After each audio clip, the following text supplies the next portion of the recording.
Y atención porque tenemos que seguir hablando de Ucrania, una guerra que por supuesto continúa en un escenario, como veníamos diciendo, de guerra prolongada con un costo altísimo, altísimo en vidas humanas y un desgaste muy pero muy profundo, porque claramente estamos hablando de un horizonte de no resolución, ¿no? En el mediano, en el largo plazo, incluso mirando hacia adelante, parece no tener salida a este conflicto sanguinario, este conflicto cruel. Creo que tenemos un mapa para ver cómo continúan los ataques. Hace algunas semanas hablábamos de un ataque masivo en distintas partes del territorio ucraniano. Este es un mapa de los últimos ataques que se han producido. Fíjense ustedes, seguimos hablando de la franja este, pero atención también con algunos ataques que ya se acercan más a la propia capital, Kiev. La situación es absolutamente dramática por desplazados forzados, sin horizonte de salida, sin horizonte cercano de regreso o con la incertidumbre de no saber qué será de sus vidas en ese otro lugar de acogida. María Briojewska es analista desde Kiev, está en contacto con nosotros, por supuesto, para actualizar lo que ha sucedido con los últimos ataques, pero también para analizar cuál será la estrategia de la defensa ucraniana frente a esta guerra sin fin. ¿Cómo estás, María? Muchas gracias por el contacto. Buenas tardes, доброго вечера desde Ucrania. Muchas gracias por la invitación. Bueno, contanos cuáles han sido los últimos focos de ataques y cuál es la situación en la capital, en Kiev. Es que ahora hemos entrado en la nueva etapa de la guerra, la etapa del uso de los drones kamikazes iraníes. Y esa etapa se empieza en 8 de octubre, cuando por la primera vez fue usado por la parte rusa los mencionados drones iraníes. Y eso era un hito en la guerra porque los drones atacaron la capital y no solo capital, pero el centro del capital de Kiev. Y es que era lo que no hemos esperado. Y desde este momento, cada lunes esperamos a un nuevo ataque y sí, estamos acostumbrados a todo esto. Y eso también es un nuevo ejemplo del terrorismo ruso contra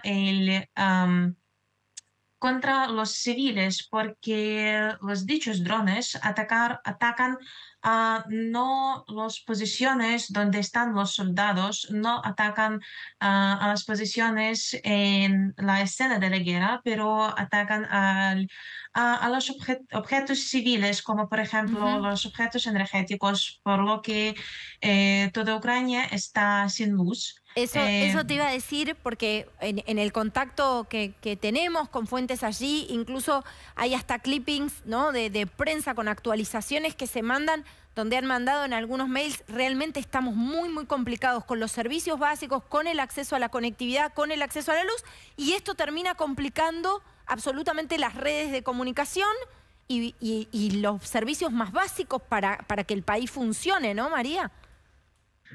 Sí, en general sí, eso es así, pero lo que esos ataques significan que Putin pierda muchísimo en el campo de la guerra y no puede obtener la victoria o un hito más o menos significado.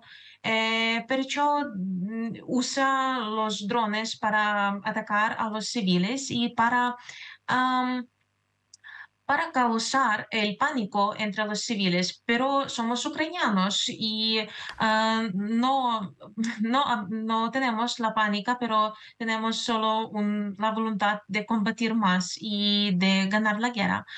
Eh, pero sí, en Ucrania ahora está situación con luz muy difícil, pero esto es la parte de la guerra y competimos con Rusia o con un, no sé cómo decir o cómo explicar. Es un enemigo que que puede hacer lo que quiere. Am, Sí, se hablaba eh, mucho, al principio de la guerra se hablaba mucho de este escenario a lo David y Goliat, ¿no? De este escenario de un invasor, ¿no? Un país invasor con un poderío militar muy, pero muy grande. La verdad, María, igual, es que estamos en un escenario de guerra prolongada por la resistencia ucraniana y lo que ha significado la resistencia ucraniana. Y sobre esto quiero preguntarte, ¿qué está pidiéndole hoy a la comunidad internacional que apoya a Ucrania, que respalda a Ucrania en su resistencia? ¿Qué le está pidiendo el presidente Zelensky? ¿Qué necesita hoy la resistencia ucraniana para continuar y hacerle frente a estas hostilidades y asedios sobre algunas ciudades, sobre todo la Franja Este? Ucrania ahora necesita el suministro de munición. Ucrania necesita un armamento y una gran cantidad de armas para combatir en la guerra. Y en ese sentido, me parece que fue anunciado un nuevo paquete de ayuda de los Estados Unidos. Y estamos muy felices de esto, y esperamos muchísimo. Pero también con en estas noticias muy agradables para nosotros, enfrentamos que Corea del Norte, aunque suministra el armamento a Rusia, y me parece que hoy fue notificado que el tren de Corea del Norte fue fue con el destino en Rusia. Pero el mundo debe... no, déjame empezar de algún momento. Yo puedo entender que ahora el mundo piensa que todos los crisis económicos y el súbito en los precios se debe a la guerra y se debe a Ucrania, etcétera, etcétera. Pero no es así. El mundo debe entender que Ucrania hoy es como Polonia en 1939 con el empiezo de la Segunda Guerra Mundial. Y Ucrania no es la última en los ámbitos, en los ambicios de Rusia. La segunda será Polonia, Estonia, Letonia, y etcétera. Eh, pero por eso todo el mundo tiene que tiene que estar interesado en la victoria de Ucrania en esta guerra. Ujú, Pero para ganar la dicha victoria necesitamos más armamentos. ujú. Bueno, María, muchísimas gracias por este contacto con nosotros. Bueno, sabemos que es una situación realmente muy, muy delicada, con problemas para el acceso a los servicios, para la conectividad, así que te agradecemos doblemente por este contacto. Muchas gracias a vosotros. Slava Ukraini. Un abrazo. Buenas tardes.